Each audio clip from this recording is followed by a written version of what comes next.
We need some like intro music. Needs to be something dramatic. Yeah. No.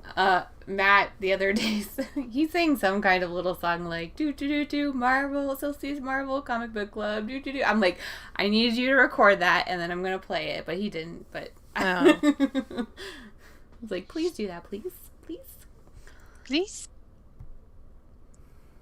Okay. This week we have Fantastic Four #2. It says 1961 on the site, but it was actually published on January 1st, 1962. It was a New Year's Day edition. Although Yes. on the cover it says January 2nd, so I don't know what to believe. Well, they can't publish New Year's Day in 1961 or 62 would be a holiday. That's true. And holidays were sacred. No one was going to the store to pick up Fantastic Four on January 1st. Right. So, we got the Skrulls from outer space. They were merciless. They were inhuman. They had powers far greater than Earthmen. That's funny for a note I have later. Oh no, I think I just closed out my notes tab. Just a second. This is going well already. That's how today's gone so far. Yeah. That was yesterday for me. Nothing's going right today. Give me my notes back. Thank you.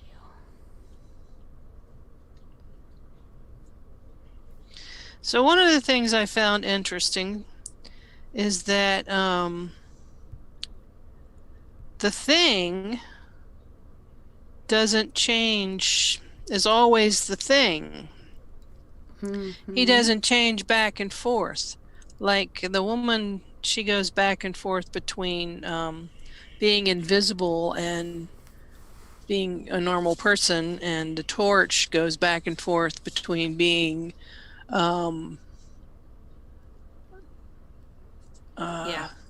Storm. Yeah. And Dr. Reed too. The Dr. Richards, the Elastic Man guy. Yeah. Mr. Fantastic. Mr. Fantastic. He keeps going back and forth, so he like can call it, do it, just make it happen if he needs it to happen. Right. I have to say, from this cover, his arms are long. Like, I feel that is his major go-to move, is just long arms. Like 90% of the time, it's just long arms. Just gonna grab you. I mean, I feel he's underutilizing his powers. I don't know. And also on the cover, I just want to point out that all Susan Storm is doing is holding a vase, being invisible. Okay. I mean... She's gonna hit him on the head with the vase. Yeah. Yeah. Oh. I also feel like it was she is underutilized. 1962. Before the women's movement really got started. So, I'll go ahead into our part 1 summary. Okay. The Thing, we see the Thing attack a Texas oil rig, but no one's injured. Everyone escapes. So I'm going to go with not that bad, like eco-terrorist maybe. Susan steals a gem worth $10 million, which I looked up for today's money. That is $86,824,667. I was thinking it was going to be even more than that, but yeah, it's still a big change. I want to state that the owner knew who she was, which is why he was showing it to her, but the guards don't catch her because she disappears. But like, whatever, they knew that was her. That's what she could do. Anyways, then we see the Torch melt. What I'm assuming is a Confederate statue. So once again, I don't think it's that bad of a thing. And then the final scene, Mr. Fantastic shuts off the power to the entire city by flipping one switch. I've never worked in a power facility before, but I'm assuming to shut off power to an entire city, it probably takes more than one switch. At least that switch would be in a box or something. I don't know. Yeah, so that's what we got. And so we're supposed to be like, oh my gosh, the Fantastic Four are bad guys now, which, I mean, I don't necessarily think they've won me over to the good guys side yet either. So, but we find out it isn't the Fantastic Four. It is the Skrulls, an alien race that can transform their bodies into anything. But, I mean, with this super awesome power, they still need an electronic detonator for the Thing's Texas oil rig attack, a flame backpack, which isn't clearly stated how that exactly works. But becoming small and stretching is nothing to them. Proving Mr. Fantastic's power is blah. Yeah.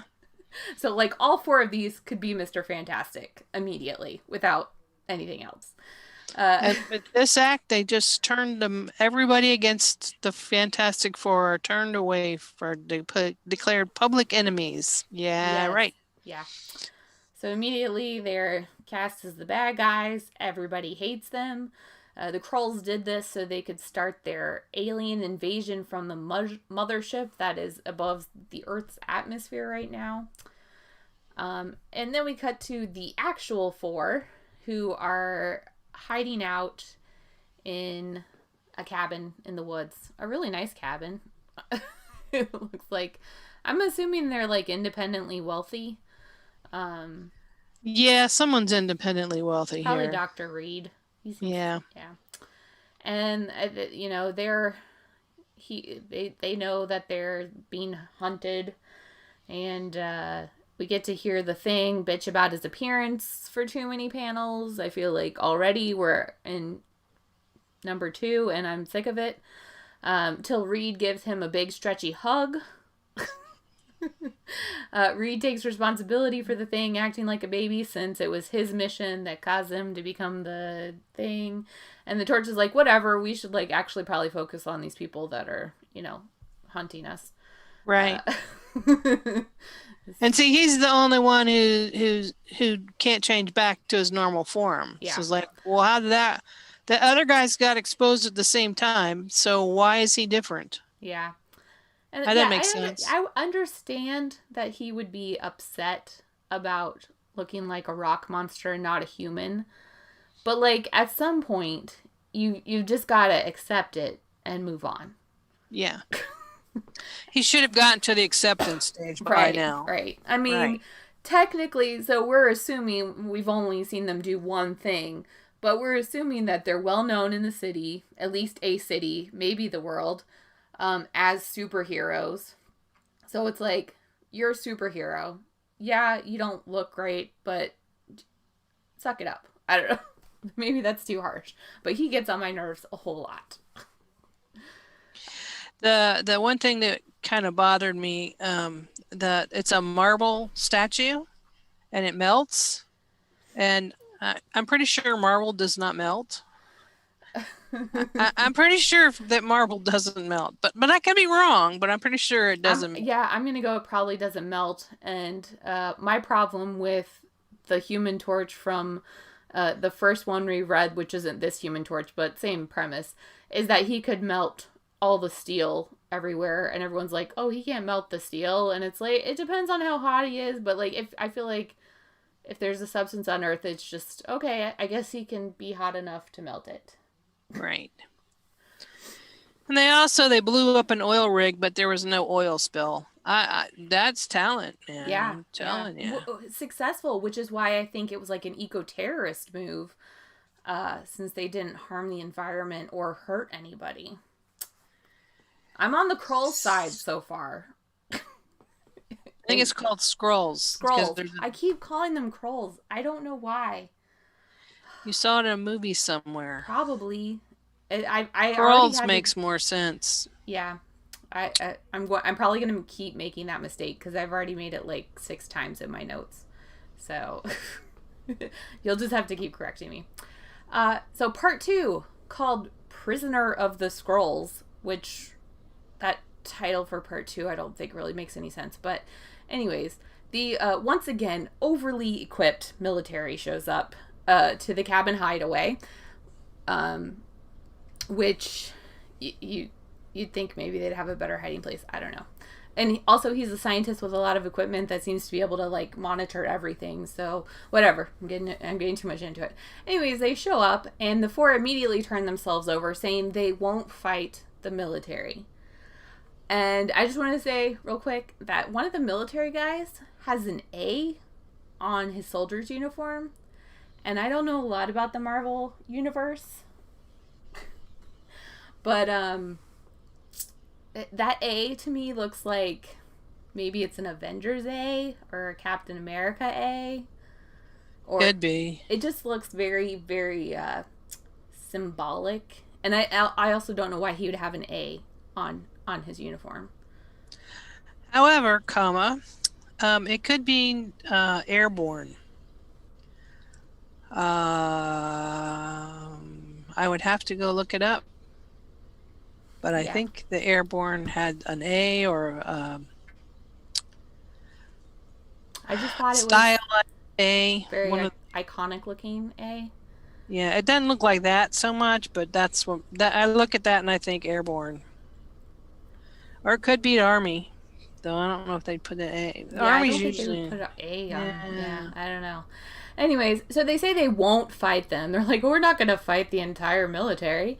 So they imprison them in specialized cells, except idiots must have designed these cells. Because Susan, once again, the invisible fucking woman, scoots past the guards because I guess no one informed them of her power and they haven't read a newspaper for the last 3 weeks, 4 weeks. I don't know, however long they've been the Fantastic Four. Like, okay. Then the Torch is put in an asbestos-lined cell, so he can't escape, but will have lifelong lung issues. But guess what? There's a vent, because it has to have air, right? The Thing is put in steel. Man, do comics love steel as the unbeatable resource. And it's always beaten. But he just punches his way through. Bam, bam, bam. And Mr. Stretchy, his new superhero name, because I hate Mr. Fantastic as a name, especially a self-prescribed name, scoots out through a screw hole. So they didn't want to take on the whole army in the forest, but at their home base, I guess, sure, why not? You know, where they have even more resources to fight. Well, she doesn't slip by him until they bring her dinner. Yeah, but they open the door because they're like, where did she go? Something just pushed past us, or who might it be? Why can't I see the invisible woman in her cell? Let me open the door and have a closer look. Yeah, I don't know. That bothered me a whole lot. So they escape in a helicopter, I think. Reed's genius plan now is to set a trap by vandalizing a launch site, which Torch and the Thing get into a fight about, to get them to reveal themselves, the Skrulls. And once again, yeah, it works. Which does... Okay, whatever. I'm just going to assume that it was the perfect timing.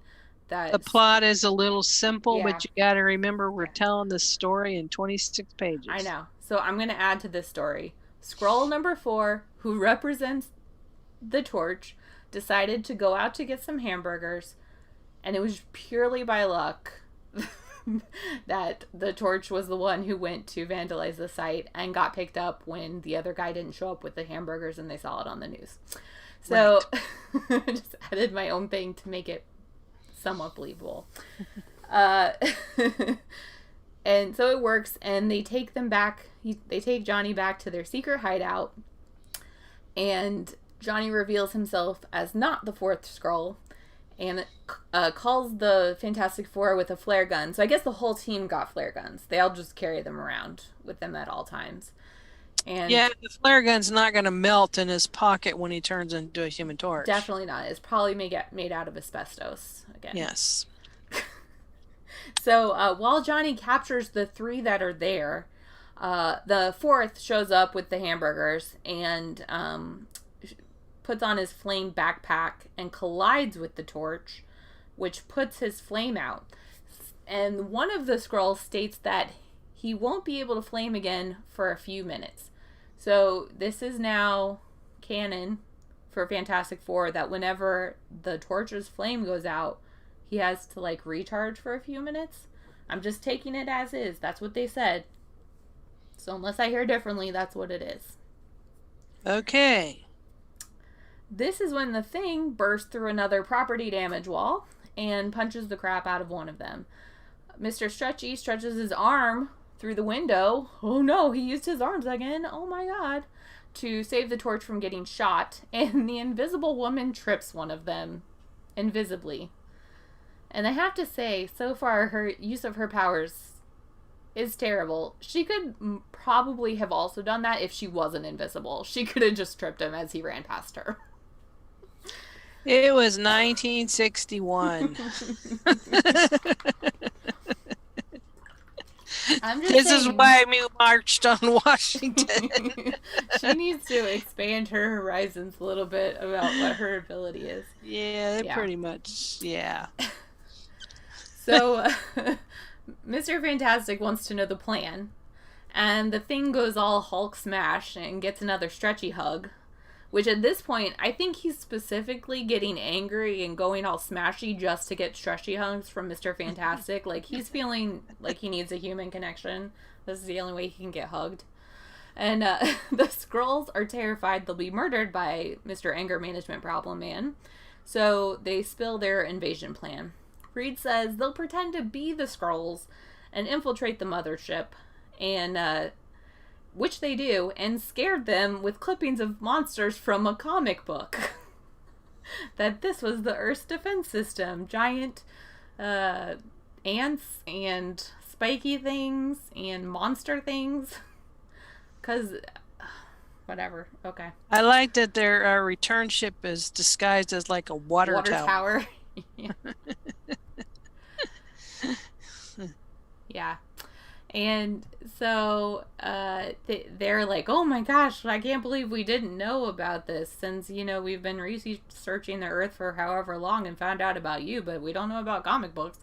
Anyways, they're like, thank you for telling us. Let's go take off your disguises. And this is when Reed comes up with like, oh, no, we have to stay behind and remove all traces of the alien race from the Earth to protect us. Right. And we'll sacrifice ourselves for you. And the Skrulls are like, oh my god, it's the bravest thing I've ever heard. And gave them a medal of bravery. I guess they just have like a pouch full of medals that they just like hand out whenever a Skrull person does something good. Like, here you go. You get a gold star today. So they return to the Earth. And as they re-enter the Earth's atmosphere, the Thing has a panic attack from being exposed to cosmic radiation again and turns back into human form. As they land, the police arrest them. The Thing isn't recognized because he looks human now, and he gets angry and turns back into the Thing. I don't know if this is right or not, and maybe I already know this and just don't realize I know this. But is the Thing only in his form when he's angry, and he has such anger management problems that he's always angry, so he's always the Thing, and if he would just chill out, he would be human looking again? Probably. He is very reminiscent of the Hulk, but the Hulk comes later. Right. So, and Stan Lee wrote both of them, so I'm guessing that was kind of what, because he changed back. That's kind of like what he was working on, and this was his first rough idea of what that would be, and then Yeah. So Later on, he kind of refined the idea into the Incredible Hulk. right. And I like how Susan tries to reassure him, saying the cosmic rays are wearing off and getting weaker when they've been double exposed to them now. Right. Good try, Susan. Good try. Yeah. Right. Double exposure. Now they're wearing now off. they're weaker and wearing off. Mm-hmm. Okay. So once again, they are under arrest. But Reed convinces the police chief to take them back to the apartment where the Skrulls are, which the police, of course, don't believe. But they open the door to a giant snake that the Thing then takes out. And let's see what happened. Oh, one is like a spiky thing, and I think he kind of looked like the spiky thing from the comic book picture that he showed earlier. But yeah, a little bit. Yeah. So that just goes to show that the Skrull probably have seen comic books, and that wouldn't have gone over well. But anyways, but the heat from the torch scares it back, and one tries to fly off as a bird, and once again, Mr. Stretchy uses his arms to grab it. And I want to say this was the part that made me the most angry about this whole comic.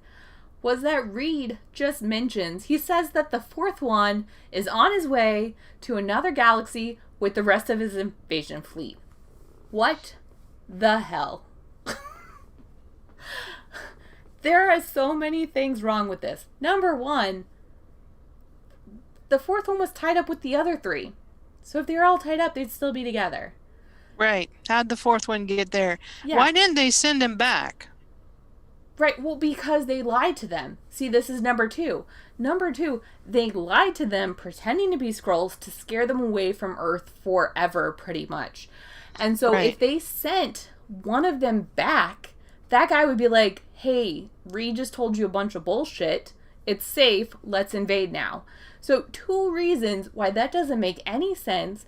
And I feel like maybe it's just a cover-up because Reed murdered him or something. Because where did this fourth guy go? Why did the people that wrote this have to do that? Why couldn't the fourth just be where did the fourth guy go? Yeah.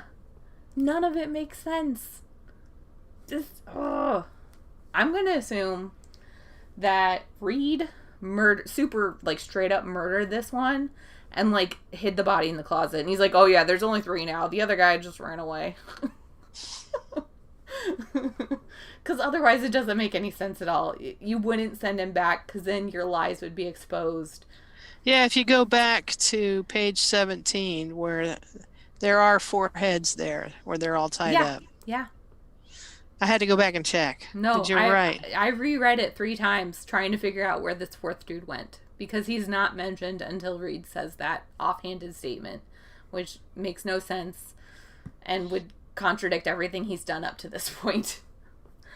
Alright, so closing out, Reed says, hey police, we'll handle these guys because you can't hold them in cells because we know firsthand that your cells suck. Right. And your guards suck. We know what they can do. So he's going to hypnotize them. Is this a power that he got from cosmic rays? Or, like, I'm a scientist and I can He's a scientist. People. He can hypnotize people. Okay. To believe that they are cows. And will peacefully graze the rest of their lives. There's so many things wrong with that. Until they get taken to the slaughterhouse. Yeah. There's so many things wrong with that. And then at the end we get a pinup of the Thing. And I don't know, in the real comic, is this bigger than a comic book page? Is this like a folded forward? No, it's about this big. This is a sheet of paper big. Maybe just so it's like folded smaller. in half, like in the comic. So it's like 2 pages wide. wide. No, it's the back page. Oh, it's just the back page? Oh, okay. So really, we could rip any page out of the comic and make it a pinup. Yeah, but this is... Well, okay, so the comic book, the front page and the back, the cover of it would be plastic coated cover, kind of different kind of paper. and the inside would be a newsprint type paper. Okay. Oh, so it'd be Like, on the harder, nicer paper. yeah, this would be on harder, nicer paper. Um, and there was they don't have it in here, but there was probably some ads stuck in the back or whatever. See, I would love to see the ads of the time. I bet they were great. Yeah. Oh no, go back. Yeah, so like the reason the front cover and come on, stop it.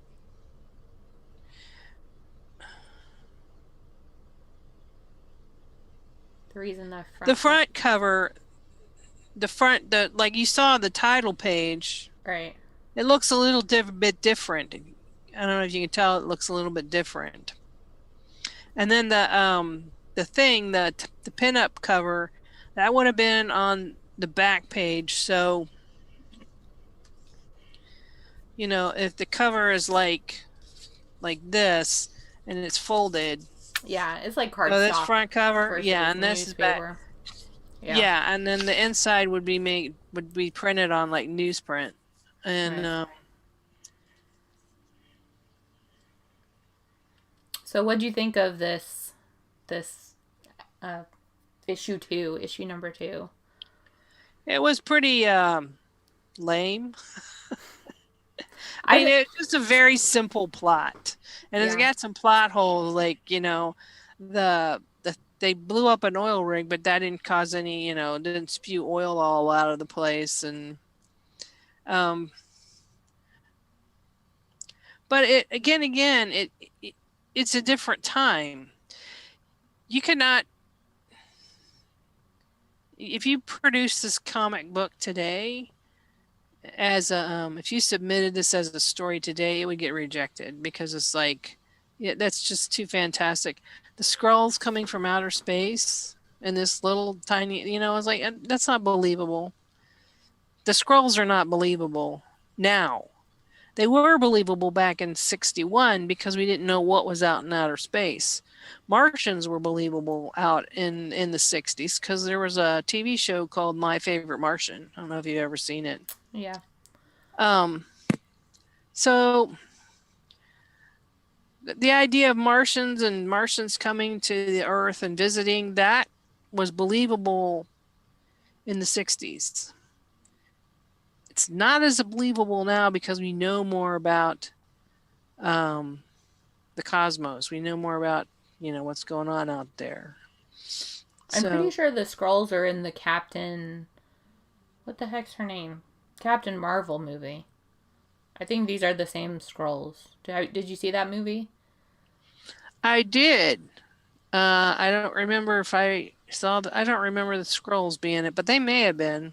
They were like, but if they are, they've totally changed the way they are. You know what I mean? So, you know, right now I'm looking at it as like, and that's kind of, and the ending too, turning them into cows. Okay, I laughed when they turned them into cows. I was like, oh, that's really fun. I just laughed because it's like really funny. But it's also a comic, so it's kind of like, it's not meant to be really serious. It's just meant to be entertaining. Right. Yeah. I probably take them too seriously. And I have to say, so far, specifically Reed, because he's kind of in charge and he's kind of the one who finishes these 2 comics that we've read so far, is that he really dehumanizes the villain. So, like, turning the Skrulls into cows, I feels like like a dick move. Like, these are intelligent beings with thoughts and feelings, and you're like, to keep you out of trouble, I'm gonna turn you into a cow. Like, what a jerk. So far, Reed. Instead of finding a way to send you back where you came from, I'm gonna turn you into a cow. Yeah. Or, like, if you have the ability to hypnotize them, just hypnotize them into regular people living regular lives. Just be like, hey, y'all live together on a farm. They could be the farmers on a farm. but you turn them into damn cows. And the same thing with the mole man. He's like, oh yeah, that guy definitely doesn't deserve to live on the surface. Hopefully he'll just stay down there in his hole so we don't have to look at him. It's just like, yeah. So it's very dehumanizing the way Reed treats the villains, which, I mean, for this time period is probably okay, but, I mean, not okay, but accepted. Your audience for this is teenage boys, not teenage girls, and so they don't think a lot. Is that what you're saying? Well, they just like to see things blown up, and yes, agreed. They like to smash things and blow things up, and if you go hang out with a bunch of guys, they're gonna want to blow something up. Let's go blow something up. Hey, we're there. Yeah. I don't understand. They like sometimes, they like to destroy things. Just. Yeah, I've got to keep taking it in context of, like, comics are for entertainment purposes. And, like, probably back when they started, they were kind of, like, a little bit above a newspaper. So people, like, probably just threw them out after they read them, right? Some people probably did. No, you hung on to them so you could read them at night with the flashlight under the blanket. For over and over again? Yeah. Then I'm gonna have to stay hard on them. Like, you're setting precedents here. Yep. They get better. Hopefully. So what would you rate it on a scale of 1 to 10? It's just average. It's just an average comic book. It's not like anything really special. So I just 5. Yeah. I can't remember what I rated the Mole Man. I think I gave it a 5 or 6, so I'll give this one like a 6.5. I like this one better than the Mole Man one. I was more into it. It didn't pull me out as much. It was more believable, like plot line wise. Yeah, the Mole Man had a big plot holes in it. Yeah, huge ones. Yeah. This one, pretty much the biggest plot hole was just that the fourth guy is missing. That one, and also now the thing can change back and forth between human and stone monster. Seems to me he was stone. Yeah, I think he looks like he's made out of rocks or something. Yeah, he's made out of rocks. I just remember. I know that he probably doesn't have very much critical thinking skills because he's just always angry. But I feel like, especially Reed, the scientist, should realize, like, hey, the only time you turned human was when you weren't, like, raging angry at somebody. You were panic attack scared. So maybe if you take some chill pills or get some therapy for your anger management issues, then you would turn back into a human. Right. I just watched the first Avengers movie. I'm watching them in timeline order. And the Hulk says, he had to do the same thing with his anger, and he says, I'm always angry. Right. I guess Ben here is always angry. Yeah. That's why he never goes back. Yeah, he's got a lot of pent-up issues. We know he's jealous of Dr. Reed and Susan because he loves Susan. And he's just, like, always in a pissing contest with the Human Torch, I guess. Just seems like he picks a fight with him all the time. Because that's Susan's brother. Yeah. It's like, the thing, if you don't like your team, you could just leave them. Like, if being around these 3 people make you so angry, just, like, go be your own independent superhero. A lot of squabbling. Yeah. Otherwise, just accept it. Radical acceptance. Just be like, this is my situation. I'm going to accept it and just go with it. That's my advice for the Thing. Because he's on my last nerve. It's only 2 issues and I'm done. Get over yourself. Just get over yourself. And I don't think I don't think we proved yet your theory about whether the flare makes them set off their powers or not. Because he set off the flare, and then everybody showed up.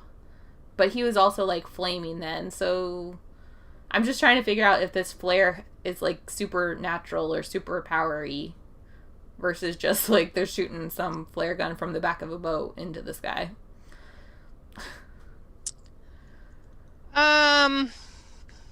Yeah, and I'm wondering if they stole the idea from Batman. Remember Batman had the bat signal? Yeah. It's just really weird. The flare is really weird to me, but I guess how you're going to contact people all over the city, what else are you going to do? Well, yeah, because in 1961 you didn't have a cell phone. Yeah. You definitely didn't have a smartphone. If you had a telephone, you may have been a party line. If you had a telephone, you had a party line. Or you may have had a party line. They did have public telephones, but you would have to have a quarter or a dime. A dime? Oh, I think it would probably been a dime back then. A nickel or a dime to make a phone call. And then somebody would have to be at their house to receive. And they'd have to call. be there to answer the phone because they didn't have no answering machines. So if nobody's there to take the call, then it just rings and rings and nobody answers. Yeah. And I will forgive them for this because of the speed at which comics have to move. But dang, can they show up anywhere in a heartbeat? Like, either that city is only like 2 blocks wide, or they all have super speed that they're hiding from us so far. Well, the thing you got to remember is that when you're going from panel to panel, that time has passed. Yeah, time has passed, and the amount of time that has passed between squares varies depending on how much time is needed. Right? Yeah. So, in other words, you're going from it may have taken them 5 or 6 hours to drive to wherever they were going, but they don't show you them. They don't show you that part. They just show you there because they only have 26 pages. Right. So they show you the important parts. But that makes it even funnier because that means that Johnny Storm was flying around as the Flame for 5 to 6 hours trying to scare these guys before the other Fantastic Four showed up. So, if we're gonna go with that, then I also have canon for that his power can last 5 to 6 hours before he goes out. Yeah. Anyway, that was interesting. Yeah. Anything else that stuck out to you? Not on this comic, no. I have been watching the movies. They're kind of interesting because I'm watching them in timeline order. Yeah. On Disney Plus, and I'm just about. I'm watching the second Thor movie right now. My favorite one is Thor Ragnarok. That's my favorite MCU movie. Yeah. I love that one. But they don't have the Spider-Man ones on Disney Plus, and I actually haven't seen any of the Spider-Man ones either. So I don't think Spider-Man's not Marvel, is it? It is. Yeah, they just don't have the rights to them. Because Spider-Man joins them in the Avengers movie. He's like Tony Stark's not ward, but like Tony Stark's like his mentor, I guess. Oh, okay. So, but I haven't seen them, and they're not on Disney Plus, so I still haven't seen them. But yeah, you gotta get to the WandaVision one, then we can talk about WandaVision. I'm working on it. So next week we'll read number 3. And we've decided that each month we will go to a different series. Yes. So. Because there's lots of series we gotta look at it. We've got 20,000 plus comics available to us on Marvel Unlimited. That's right. Get on top of it. We gotta get on top of it. Yeah. See what else is available. Yep. I'm wondering, because I did watch Captain Marvel and I really liked that movie because it was a woman that they they cast a woman as Captain Marvel. So it was like, yeah, they didn't do this when I was a kid. So it was really cool having a woman as Captain Marvel. But I don't think Captain Marvel was a woman in the comic books. The original Captain Marvel, I don't think is. I think they've redone it. There's another Captain Marvel that is a woman now. In the comic books? Yeah, there's like new issues. Okay. That came out like 10 years ago or something. Okay. So, but like the original one probably wasn't. Yeah. Sounds I didn't really like the Captain Marvel one. I felt like, you know what? I felt like it was very comic book-ish because it just moved so quickly and so much stuff was thrown at you and it just didn't seem like a solid story line. So, they're comic books. I know. But those were the Skrulls. This is not Shakespeare. I just, you know what? I've set the bar high. It's up to them to reach it. We may find one that will reach which will Yeah, maybe when we get into like the 2020s, I'll be like, okay, this is acceptable now. They have covered all of the plot holes up. maybe when we get into like the ones from the 1990s, that'll probably be better. Yeah, I feel like 90s, right before the internet, people started to get harsh. Like we want good stories, not crap. We're not willing to settle anymore. It also started getting more competitive for eyeballs because that's when the start of, actually in the 80s, the start of manga and anime started coming in because you had the Teenage Mutant Ninja Turtles was a Japanese anime type comic that became popular, and then they made the cartoons out of it. I like the original movies. Me too, because I grew up with them. Yeah. Yeah.